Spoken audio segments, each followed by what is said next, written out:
Welcome back to my channel. Come along with me today as I will be making a neem shampoo with only 2 ingredients, and that is the neem leaves and MSM powder. The powder is a form of organic sulfur that may offer several benefits for hair health, including strengthening strands, promoting growth, and potentially reducing hair shedding. And for those that are stuck on measurements, this is a 1/4 cup that I will be adding the neem leaves into. Neem leaves offer various benefits for hair health, including reducing dandruff and scalp irritation, preventing premature graying, and promoting hair growth. Neem leaves is one of the herbs that the Indian women swear by. This is one of the foundational ingredients that give our scalp good health and allows us to grow such strong and well-nourished hair. Many people spend hundreds to thousands of dollars buying Indian wigs. And don't get me wrong, there is nothing wrong with buying wigs. I even have a few of them myself, but all of them cost under $100 because I'd rather use the wigs as a protective style and instead investing my hard-earned money in good, wholesome, organic ingredients like this neem. So I bring a small pot of water to a boil, and then I add my 1/4 cup of leaves into the boiling water. And just in case someone asks in the comment section, and I can promise you that they'll ask what measurements of water I added in my pot. So let me go ahead and tell you that it's 1 cup. But like I've stated in many of my DIY videos, that the measurements are not mandatory because you are still going to get results. But to those of you that are ignoring everything that I just said, this is a 1/2 cup that I will be pouring the neem tea into. But back to what I was saying, these specific measurements isn't going to make the tea either more or less effective. For an example, I'll be using a 6-ounce bottle to pour these ingredients in. And you may not have a 6-ounce bottle laying around your house, but instead something larger, like a 16-ounce jar with a lid. So I only made these small measurements due to the size of the bottle that I will be pouring it into. And not only that, but everyone's hair is different, down to the texture, density, and porosity. And plus, everybody's hair isn't stagnant. So for those who have a slower hair growth rate, then you may require more than a 1/2 cup of tea. But y'all not paying me no mind.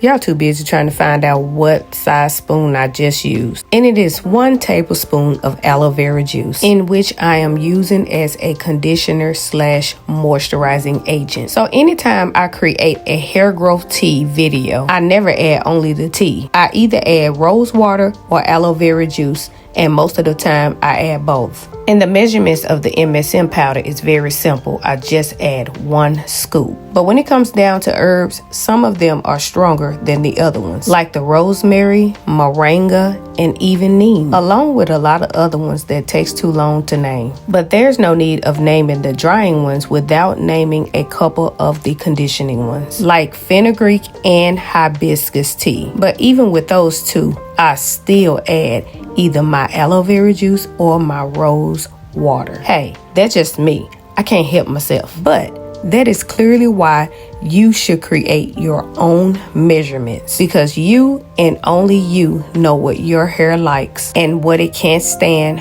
or tolerate, or at least you should know. So now I am adding pure vegetable glycerin, which act as a humectant, drawing moisture into the hair and scalp, which can reduce dryness, frizz, and breakage. And the purpose of me adding this is so I can run it down my hair strands, because it also enhances shine and improves manageability. And I added 1 teaspoon. Now to the good part, which is the liquid castile soap, in which I'll be adding 2 tablespoons. Liquid castile soap can be a natural, gentle alternative to traditional shampoo, offering benefits like cleansing, moisturizing, and scalp health. Its plant-based hypoallergenic nature makes it suitable for sensitive scalps and can help manage conditions like dandruff. However, it's crucial to dilute its property to avoid dryness or matting, and it might not be suitable for highly colored treated hair.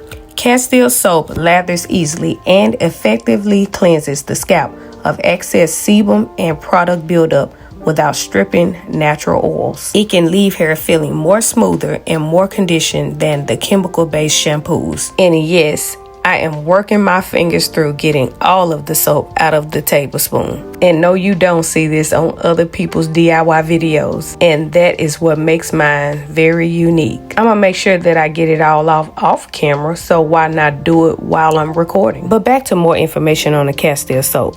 Its high pH can help manage scalp issues like dandruff or dermatitis, and its non-irritating nature preserves the scalp natural oils. Some may find castile soap to be too dry or stripping, requiring adjustments in dilution or adding moisturizing steps like the glycerin, aloe vera juice, or even rose water tends to give it more moisturizing and conditioning benefits. So it's most definitely going to take some experimentation to find the right dilution and application method for your specific hair type and needs. And that is why I keep explaining to you guys that my specific measurements is not mandatory. But anywho, this is my 6-ounce bottle and my funnel to pour my liquid ingredients. So I'm not sure if you guys noticed, but I did not add any xanthan gum or any guar gum to this DIY ingredients. And for those that do not know what xanthan gum is, it actually acts as a natural thickener and a stabilizer in hair care products. It can enhance the texture of shampoos, making them thicker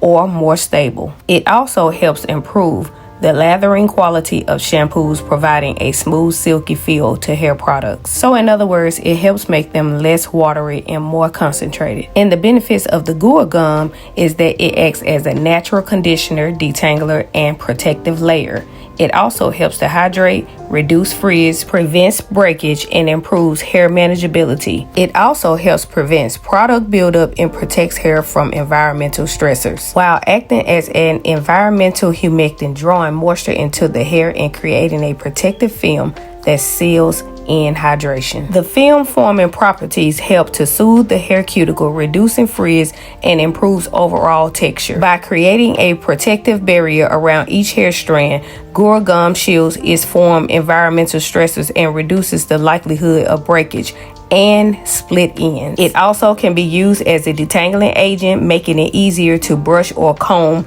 especially wet hair. Although I'm not telling y'all to comb or brush through your hair while it's wet. I'm just telling y'all the benefits of this guar gum now. And last but not least, it acts as a barrier against pollution, wind, and sun exposure, helping protect hair from damage. By coating individual hair strands, it can make hair appear fuller, smoother, and shinier. So now I'm just doing a little lather test just to see if it's going to create a good lather. And it did, but just in case it didn't, I could always go back and add a little bit more soap. So now it's time to test it on my husband's locks. And I don't know about y'all, but for the most part, all I see on videos is people creating DIYs and only using them on regular hair strands. And if there are any DIYs being performed on hair locks, then there are not many at all, when lock care is just as important as regular hair care. People act like locks don't break. They act like locks don't get weak at the roots. Oh,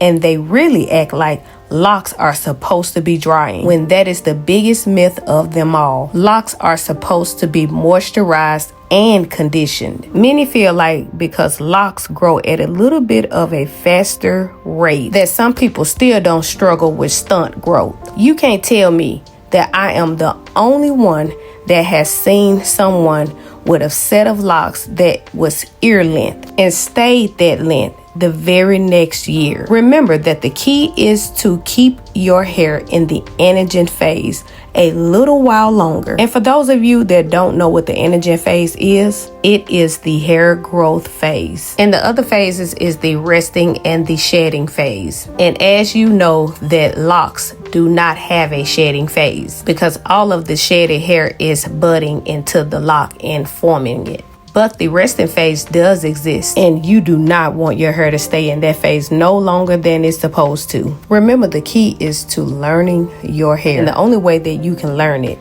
is by studying it. Everybody that starts their lock journey from the beginning do not want to just go through that ugly short phase. For some reason, it seems like that phase lasts a very long time. But remember that this DIY is not just for locks. It is also for natural and relaxed hair. Because anytime you create a video, people tend to think that it's just for one thing. So they flood the comment section. But remember that I am only creating this video with me adding the hair growth shampoo on my husband's locks is to just prove that locks need love, nurturing, and Ayurvedic herbs too. But if you do not have locks, just know that this is for your hair texture too. It is for the 3A, 3B, 3C, 4A, 4B, 4C, 2A, 2B, 2C, men's, women's, babies, kids, beards, froze, relaxers. Applied before silk pressing and before protective styling. And here's what I had left. So actually I would have used less if I didn't apply it to the end of his locks, because I made sure that it was very lathering, and a little does go a long way. So now I have put him in the hands of my silly daughter, which is about to give him a retwist. And I didn't feel like filming for that part because you guys already know how retwisting goes. But for those that don't, I will create one later in the future. But I think that I already have one from last year. So if you like to search for it, then be my guest. So now I'm just showing you guys the scalp area and how there is a little bit of residue trapped in between the locks, because the only way to completely clear that is to do a detox. But for the most part, the scalp itself is clean due to having severe scalp psoriasis. And there you have it. His style is now completed. His locks are moisturized, conditioned, nurtured, strong, and his scalp feels amazing. Now look at her. She want to be on the camera so bad. Here's a piece of her styling them. So if you would like to create this powerful DIY hair growth shampoo before applying it to your regular hair strands, or if you would simply like to take it with you to your next lock appointment and allow the stylist to apply your shampoo instead so you can benefit from these great ingredients, then feel free to. And before you go, don't forget to like, share, and subscribe, and click the bell button so you'll be notified of my next video. Thanks for watching.